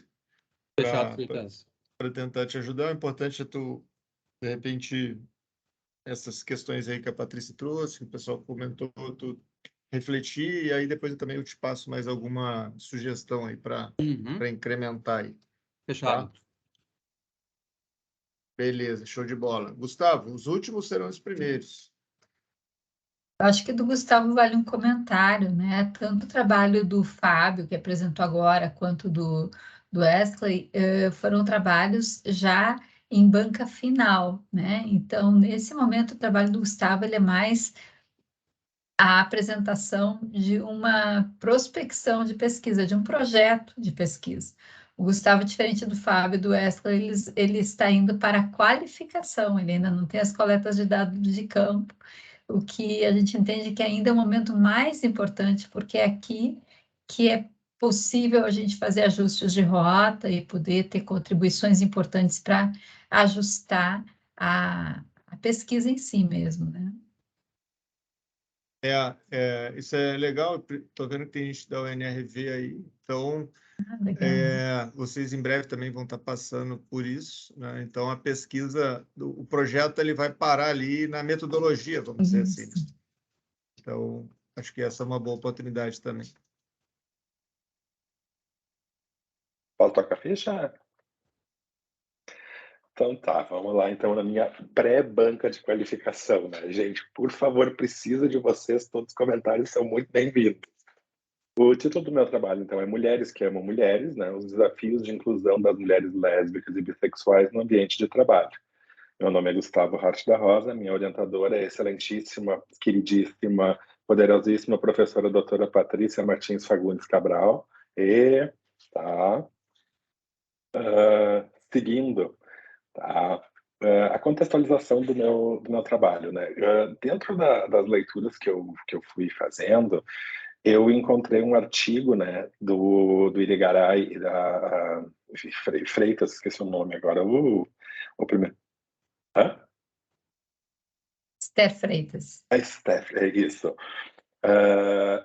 As estratégias de sobrevivência dos gays no ambiente de trabalho. Nesse estudo, eles estipularam, né, essas categorias ali de quais eram as estratégias que homens gays utilizavam como uma forma de sobreviver à homofobia no ambiente de trabalho.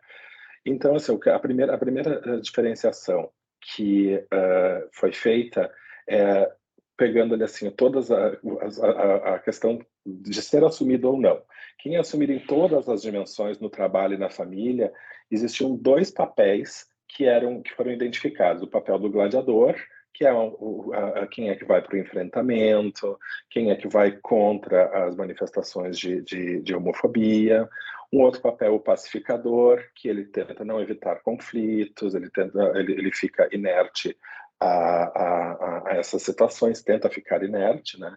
Os parcialmente assumidos, os que não são assumidos, né, para o trabalho, mas são assumidos na família, eles adotam um papel de gente boa, né, que tenta desfocar a atenção da sua sexualidade para não ser vista, como uma forma de também não sofrer homofobia.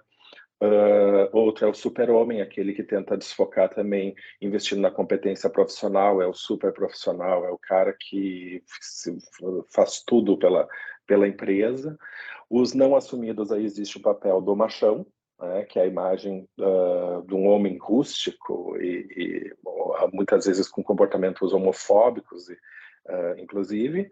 O sedutor, que ele tenta reafirmar, né, uma heterossexualidade em direção, né, ao sexo oposto, né, como uma forma de desviar também. E o invisível, que é aquele que não quer ser notado. Então, a partir desse estudo, me deu uma luz, assim.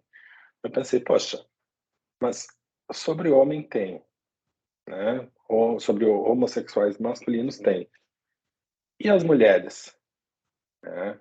As mulheres não têm muito estudo sobre isso, né? Ou não achei, tentei procurar alguma coisa sobre, ver se existia um estudo análogo, né, sobre mulheres e não encontrei nas minhas pesquisas. Então, o problema de pesquisa, né, que apareceu para mim, né, como uma forma de estudo, são quais as estratégias de sobrevivências e papéis identitários utilizados pelas mulheres homo ou bissexuais no ambiente de trabalho. Então, desdobrando num objetivo geral, que é descobrir, né, quais as estratégias utilizadas por essas mulheres homo-bissexuais para enfrentar a homofobia no ambiente de trabalho, sendo que os objetivos específicos é descobrir as percepções de machismo entre mulheres homo-bissexuais dentro do movimento LGBTQIAP+. Gente, essa aqui é a sigla ainda menor. A Patrícia ficou assustada quando eu mandei para ela a sigla completa, tá? Que é quase uma frase, é quase uma linha. Outra, né, que é outro objetivo específico, averiguar se a equiparação da homofobia ao crime de racismo trouxe impacto nas relações de trabalho. O terceiro objetivo específico, identificar políticas e práticas inclusivas para mulheres homo-bissexuais já utilizadas nas organizações. E o quarto objetivo específico, que é propor diretrizes, né, para práticas de inclusão para mulheres homo-bissexuais a serem utilizadas nas organizações. Como eu tinha dito antes, né, uma das justificativas, né, os poucos estudos, né, sobre mulheres homossexuais. Então, o que leva a evidência, né, de um duplo preconceito. Por exemplo, fazendo uma pesquisa na EBSCO, colocando como termo principal gay man, o termo secundário workplace, que é o ambiente, né, de interesse, e excluindo gay women, então seriam somente estudos, né, para gay men, são 54 resultados. O mesmo para a mulher são 16. Agora, pegando outro termo, né, gay e lesbian, tu tens de 84 para 9. Então, aqui mostra uma lacuna de pesquisa bem interessante e necessária a exploração dela. Outro também, né, a questão dos 17 Objetivos de Desenvolvimento Sustentável, né, onde o 10º objetivo é a redução das desigualdades. Continuando, dentro da fundamentação teórica, eu trago um estudo, deixa eu só botar aqui para eu enxergar melhor, o histórico, né, dos estudos sobre homossexualidade nas organizações. Então, existe um artigo desse Anteb e Anderson, de 2014, da Harvard Business Review, que eles fazem uma revisão histórica desse tipo de estudo. Então, eles fazem essa classificação, esse mapa que eu trago aqui de uma forma reduzida, né? Então, assim, desde 1860 a 1960, ou seja, 100 anos aí, o que era o problema central era a etiologia da anormalidade sexual, sendo que as perguntas-chave de pesquisa era como excluir indivíduos anormais de organizações normais, tá? E por que certas profissões atraíam pessoas anormais, tá? Nessa visão ali desse período. Depois, de 1960 a 1980, o mapa eles classificaram como um papel social desviante, cujo problema central era o papel social da promulgação de uma sexualidade desviante, e sendo que as perguntas, né, que se tinham nesses estudos estão relacionadas a como os papéis sociais desviantes são promulgados fora das organizações formais e quais ocupações são mais compatíveis com papéis sociais desviantes. Depois disso, a identidade coletiva surgiu como um foco nos estudos. O problema central, então, passou a ser, né, os direitos e a igualdade das minorias sexuais. As perguntas-chave passaram a ser como as minorias sexuais podem ganhar mais visibilidade, como funciona a discriminação contra minorias sexuais no trabalho, como as minorias sexuais podem criar mudanças sociais. Foram as perguntas, então, deste período. E em torno do ano 2000 até o presente, justamente o problema central é a distinção das minorias, sendo que as perguntas passam a ser o que torna os trabalhadores de minorias sexuais distintos de outros trabalhadores, né? Quais são as diferenças, o que lhes torna sendo melhor ou pior, né? E o que torna distinta uma organização povoada principalmente por minorias sexuais. São as questões que surgem. Esse estudo que eu estou propondo, né, como projeto, ele se identifica mais como identidade coletiva, que é nesse mapa aqui, né, porque justamente ele procura identificar como que funciona, né, as minorias sexuais, como que é isso, como que a busca por direitos e igualdade, né, das minorias sexuais, e não dentro de uma parte que seria para uma distinção das minorias. Isso aqui eu acho que eu quero deixar para um doutorado. Essa outra parte ali eu quero deixar para um doutorado, já tenho ideias para isso.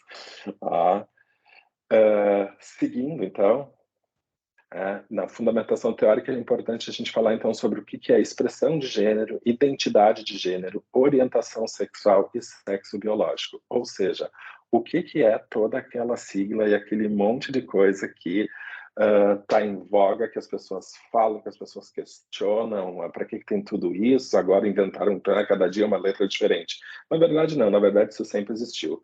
Só agora está se dando nome a isso, e as pessoas que se identificam, né, com essas variações, né, da nossa sexualidade, estão podendo se identificar, ter uma identidade e uma forma de procurar semelhantes e poder se entender melhor. Mas, em resumo, a gente tem assim, o que essa figura ela traz, ela é bem didática para isso. Uma coisa é a expressão, né? É como eu me expresso, como eu me visto, como eu me porto, qual que é a forma que eu manifesto, né? Assim, a minha sexualidade. Eu posso ser andrógeno, né? Eu posso mostrar como homem ou como mulher. Outra coisa é a minha identidade, tá? É como como a minha cabeça, tá? pensa que eu penso que eu sou homem, penso que eu sou uma mulher, tá? Outra coisa é a orientação sexual. Eu posso ser homo, hétero, bi, até assexuado mesmo. Posso não ter atração, né? O que é a minha motivação? Qual que é a minha atração sexual? Outra é o sexo biológico, né? Que a gente pode nascer como macho ou fêmea, né? Masculino, feminino, ou intersexuais. Então, se a gente for fazer uma análise combinatória de todos esses 4 fatores e suas variações, a gente vai ter ou o mais próximo do que pode ser, as formas como as pessoas podem manifestar a sua sexualidade em toda a amplitude que ela tem e formando e com toda a natureza diversa do ser humano. Então, essa figura aqui, ela acho que traz esse aspecto aí de uma forma bem didática. Continuando. também trazendo aqui a questão de homofobia e lesbofobia. Um conceito de homofobia, que é do Borrijo, que é a hostilidade, ele conceitua como homofobia sendo a hostilidade geral, psicológica e social àqueles ou aquelas que supostamente sentem desejo ou têm relações sexuais com indivíduos de seu próprio sexo. E dentro de uma diferenciação, também ele traz o conceito de gayfobia, né, que seria a violência sofrida por homens homossexuais, e a lesbofobia como a sofrida por mulheres homossexuais, né? Essa distinção ocorre uma vez que as mulheres homossexuais são vítimas de duas formas de violência, sendo uma contra o gênero, o sexismo, e outra contra a sexualidade, né? A homofobia vão trazendo dessa forma. Então, desculpa te interromper, só para gerenciar o tempo. Tu ficou com o tempo um pouquinho menor, mas só para gerenciar mais 10 minutinhos, tá? 10 minutos, tá bom, tá bom. Então, tem essa distinção aí. O que também, né, traz, né, a questão desse preconceito, a invisibilidade lésbica, né, que tanto que já foi, aliás, pelos estudos, né, que já foram publicados na pesquisa que eu fiz, né, tá claro, né, que isso é um fator que não que é presente, né, que não é algo que é estudado, e também se traz assim pela literatura que quando começou a se criminalizar a homossexualidade, inclusive não se via a mulher, o sexo entre duas mulheres como algo, coisa porque simplesmente achava que não existia aquela questão da penetração, coisa, né, a dominação masculina teve essa influência aí também. Continuando na fundamentação teórica, tem que se trazer, né, a vinculação, né, disso com a estratégia, né, da diversidade sexual nas organizações. Então, o conceito aqui da Fleury sobre diversidade cultural, né, que é um mix de pessoas com identidades diferentes interagindo no mesmo sistema social, e nesses sistemas coexistem grupos de maioria e de minoria. Os grupos de maioria são os grupos cujos membros historicamente obtiveram vantagens em termos de recursos econômicos e de poder em relação aos outros. Esse conceito eu acho que é bem interessante, porque ele traz, né, identidades diferentes, né, que eu estou com toda a amplitude do conceito de identidade, e também a questão do poder que existe entre elas, né, que a gente precisa ver isso tendo uma diversidade, existe esse jogo de poder no meio da organização do ambiente, né.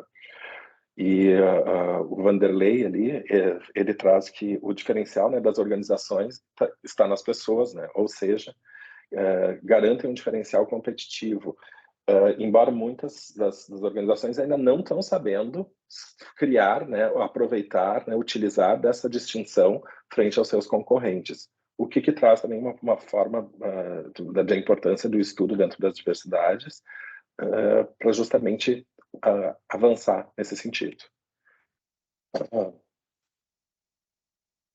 Outro conceito também, né, que quanto maior a diversidade, né, numa equipe de trabalho, maior será a quantidade e a variedade de informações. Isso é importante porque facilita ou melhora o processo de tomada de decisão, porque tu tem mais visões, tu tem mais opiniões diferentes, tu tem mais vivências diferentes, e que isso pode te trazer um resultado com um resultado melhor e, por consequência, uma melhor eficiência. E o desafio da gestão está justamente evitar a segregação, né? Porque nós temos um grupo grupo LGBT da empresa, a ideia deixa eles lá num canto numa sala, né? Não faz a reunião e não acontece mais nada. Justamente se cria uma segregação, mas que deve acontecer a promover a igualdade e a efetiva inclusão. Esse é um desafio da gestão na gestão estratégica das diversidades. Continuando, em 2002, né, a Human Rights Campaign ele criou um índice, né, de igualdade, né, e de melhores lugares para pessoas LGBTI trabalharem. Ela foi aplicada pela primeira vez no Brasil entre 2021 e fevereiro de 2022. E os resultados foram divulgados publicamente em 9 de julho, né, de 22, agora bem recente isso. Nessa vez, como é que eles fizeram isso? Eles mandaram e-mails para as empresas, né, dentro do universo que eles estavam procurando, e eles receberam, né, respostas, e 60 dessas concluíram.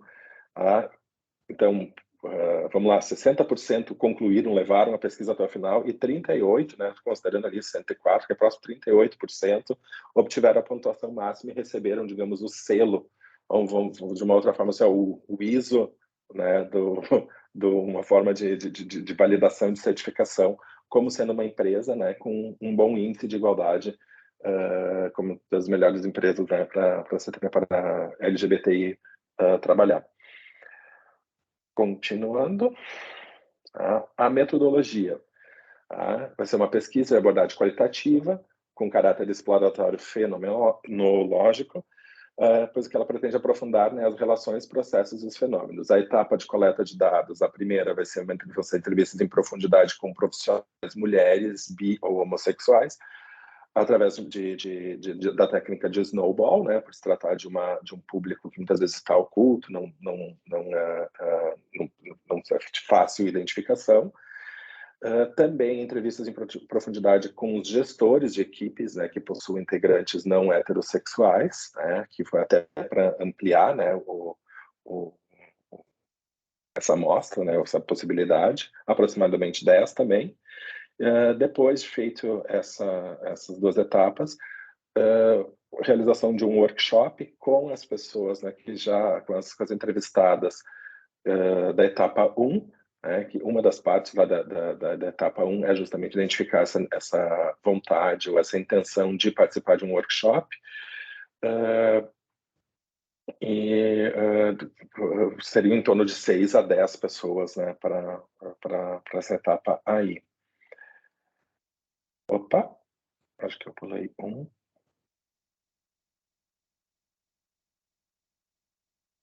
Eu acho que eu pulei um slide só um pouquinho, volto. O workshop, né, ele vai ter o objetivo de, através, né, de cocriação, propor diretrizes para práticas de inclusão das mulheres homossexuais nas organizações, e são realizadas através de brainstorm ou brainwriting, e no final, né, formular as diretrizes. Essa parte aí ficou errada. Aqui eu trouxe para vocês assim, ó, o objetivo e as questões. Eu peguei, eu tenho isso daí também para a parte de entrevista dos gestores, mas porque fica muito grande, né, com a fundamentação teórica também. Eu fiz uma redução aqui para trazer para vocês aqui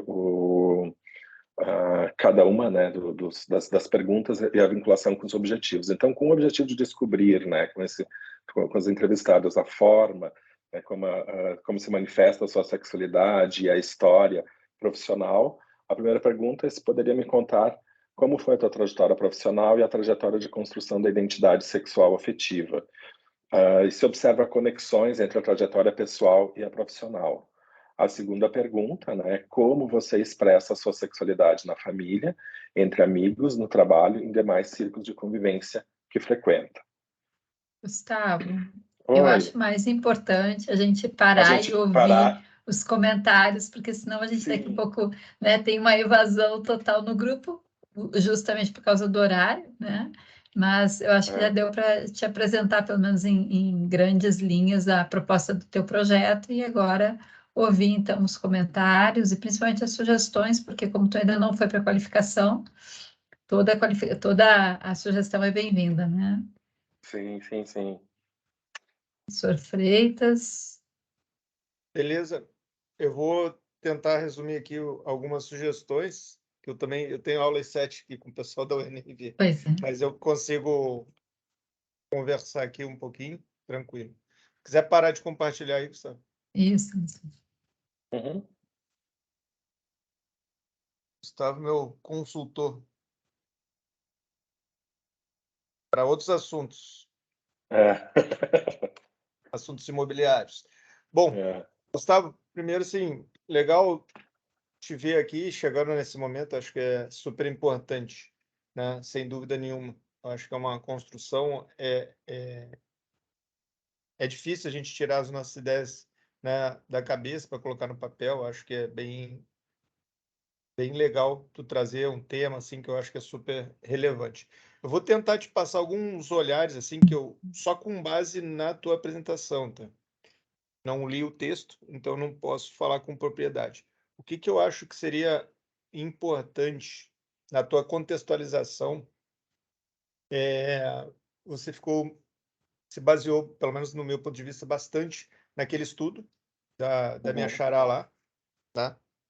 E eu acho que ali é interessante aquele olhar, mas eu acho que pode ser que tenha no texto, mas ali não apareceu, né? O que mais te motiva? O que mais envolve esse problema? Ali é o lado da pesquisa, ok? Até, vamos dizer assim, o seu gap teórico que você...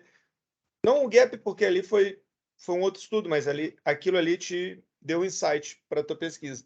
Mas, assim, pegar dados, por exemplo, volta e meia tem reportagem, tem bastante coisa que mostra, vamos dizer assim, a necessidade crescente de olhar para esse problema que você está buscando. Então, essa seria uma primeira sugestão para reforçar. Outra coisa que é interessante tu deixar claro, para mim ficou claro agora mais no final, né? Qual a relação dessa temática com a gestão? Qual a contribuição disso para a gestão? Aqui, quando você entra ali no referencial teórico, e aí você fala do workshop, etc. e tal, talvez você já possa dar notícia disso na introdução, né? Porque assim, não é um trabalho, vamos dizer assim, de sociologia, psicologia, né? Ele é um trabalho do mestrado em gestão. Então, assim, qual o pano de fundo, qual o link que faz com a gestão? Então, não é para você tirar nada, muito pelo contrário, é para você tentar trazer essa base, né? Sempre, olha, isso daqui é importante para que os gestores tenham noção dessas diferenças, tenham noção disso, daquilo, e aí você consegue fazer correlações, né? Isso você pode mencionar também na justificativa, né? Essa ideia do que você pretende, né, dessas diretrizes, essas questões aí que você pretende gerar a partir da sua pesquisa, seriam contribuições. Você pode trazer isso na justificativa também, né? Então, acho que isso também é outra dica. Na parte do referencial teórico, da mesma forma.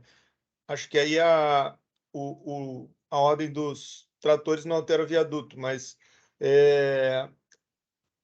eu não sei em que mais, mas, por exemplo, você citou aí a questão desse olhar de diversidade ajuda a ampliar o olhar na hora de tomar decisão, mas deve ter outros fatores além disso. Por exemplo, não sei se você fala de inovação, né? Para inovação, isso ajuda? Em que termos? Alguém já falou sobre isso? O lado social do teu trabalho, em que ponto que ele também contribui, né, para minimizar ou contribuir para um melhor entendimento desse tema e ajudar, né, a se discutir, colocar na mesa, trazer esses olhares para as pessoas, os gestores, né, poderem, vamos dizer assim, estar discutindo, estar pensando sobre isso e essas pessoas que vão ser objeto do seu estudo, né, terem um impacto social, vamos dizer assim.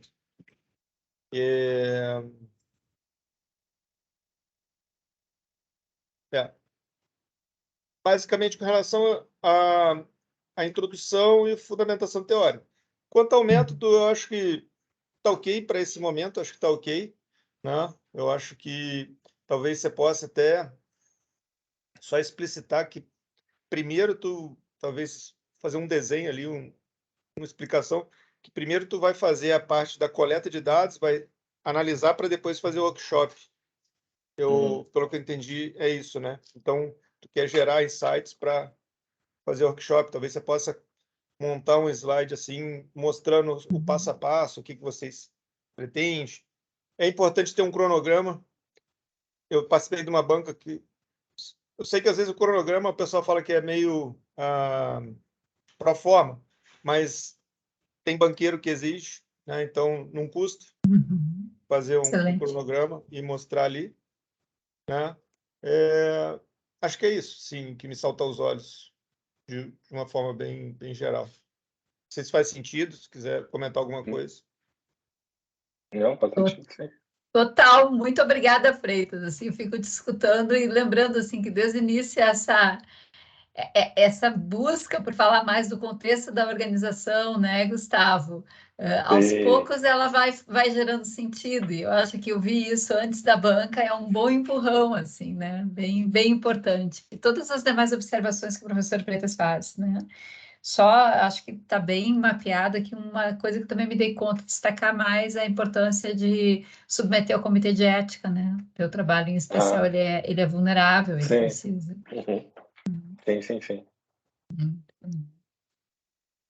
Sei, estou aqui vendo o Fábio, Thales, não sei se tem mais algum comentário, pessoas que nos acompanham também. Não, só elogiar mesmo, né, Patrícia? É um tema bastante atual e não é fácil também de abordar, né? Então, muito legal. Vou ficar na curiosidade realmente de ter o teu trabalho pronto para dar uma olhada. Bem interessante, viu? Obrigado, Fábio. Obrigada, Fábio. Parabéns pela escolha. Também Certo, Fabiano. Obrigada aí pelo comentário. Oi, desculpa, Thales. Eu gostaria também de parabenizá-lo, ou parabenizar também o trabalho anterior. Os dois são muito bons. Os 3 trabalhos são excelentes, vamos dizer assim. A ideia e construção são excelentes.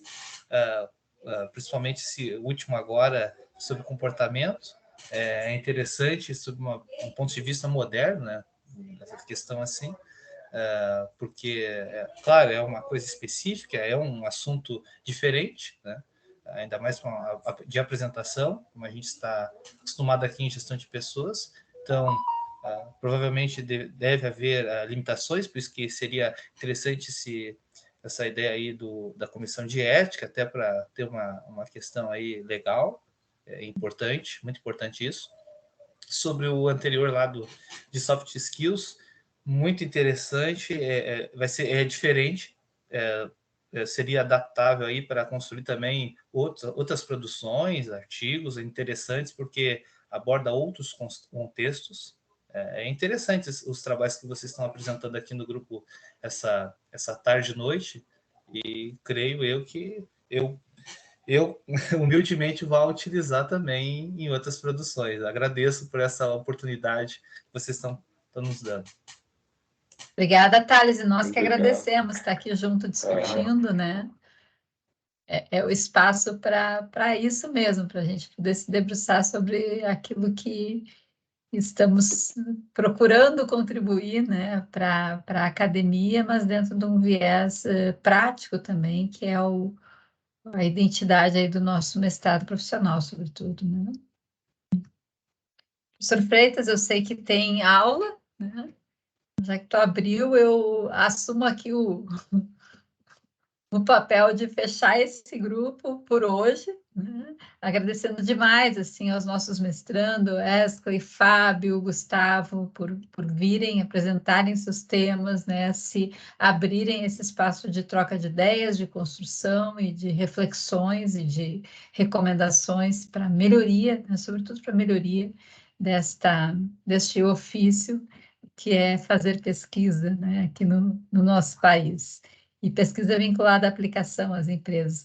Acho que também agradecer demais aqui aos nossos bolsistas, que a gente sabe que é um horário que fica entre vidas, aí entre a aula da tarde e a aula da noite, mas a gente está em peso aqui com o grupo de pesquisa e muito nos alegra isso. Obrigada a cada um de vocês, né, que estão nos acompanhando e a todos que também vão nos escutar depois, quando acessarem o vídeo no YouTube. Uma grande satisfação, pessoal, muito bom poder contar com esse espaço que dá razão aqui ao que a gente faz na universidade. Obrigada mesmo. Freitas, boa aula para ti também, obrigada pela parceria de sempre. Perfeito, encerrando a gravação aqui.